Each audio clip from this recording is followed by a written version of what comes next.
जय मां भगवत। आपके सामने उपस्थित हुए हैं ताकि आपको कुछ मुफ्त उपाय दे पाए। क्यों?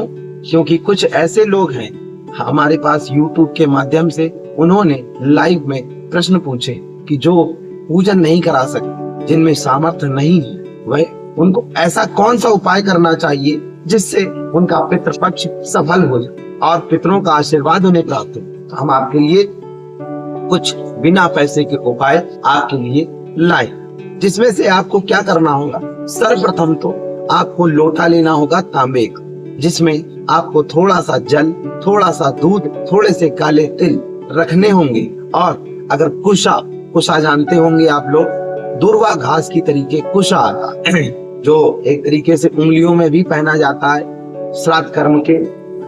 दुर्वा घास, उसमें थोड़ा सा डाल के आपको दक्षिण दिशा की ओर आपको जल देना है, अपने पितरों को ध्यान कर। इसमें तो भैया कोई, मुझे नहीं लगता कोई बहुत ज्यादा पैसा लगेगा।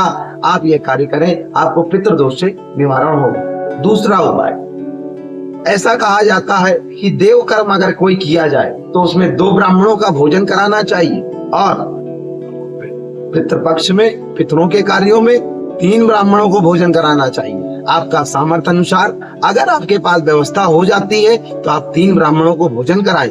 अन्यथा आपके पास ऐसी व्यवस्था नहीं है, आपके पास धन का अभाव है, तो दोनों कार्यों में, देव कार्य और पितृ कार्य, दोनों कार्यों में एक एक ब्राह्मण को भोजन कराने की व्यवस्था करिए।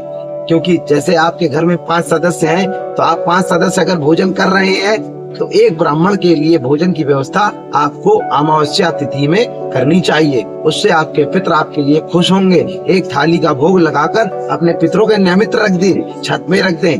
क्योंकि विधान तो कई सारे हैं उसके, एक गाय को खिलाना चाहिए, एक कुत्ते को खिलाना चाहिए, एक कौवों के लिए रखना चाहिए, एक ब्राह्मण के लिए रखना चाहिए, और एक अपने पितरों के लिए रखना चाहिए। विधान तो ऐसा कहता है, लेकिन जिसके पास सामर्थ्य नहीं है वो एक ब्राह्मण को भोजन कराए, आपकी सारी चीजें, आपको पितरों का आशीर्वाद भी प्राप्त होगा। लेकिन उससे पहले थोड़ा सा भोजन अपने पितरों के लिए अवश्य निकाल दे भले।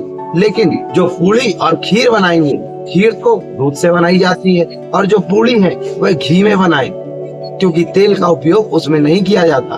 थोड़ा सा घी लेके आप पूड़ी बना सकते हैं। बहुत ज्यादा ना बनाए तो 2-4 पूड़ी बनाए, जिससे आपके पितर खुश हो जाए, प्रसन्न हो जाए और आपको भरपूर आशीर्वाद प्रदान करें। 2 उपाय, 3 उपाय मैंने लगभग आपको बताए। आप ये कार्य करें, आपकी सारी चीजें बहुत अच्छी हो जाएंगी। और शाम के समय गायत्री मंत्र का जाप करें और भगवान श्री हरि नारायण से प्रार्थना करें कि आपके पितरों को मोक्ष मिले, आपके पितरों को मुक्ति मिले और आपके पितरों को शांति मिले। उनका कहीं नया जन्म हो जाएगा तो उनके द्वारा आपको आशीर्वाद प्राप्त होगा। आपके घर में खुशियां आएंगी, आपके घर में धन धान संपदा वैभव ऐश्वर्य आता है। क्या आपने अच्छा कभी सोचा कि पितरों के बाद ही नवरात्र क्यों आती?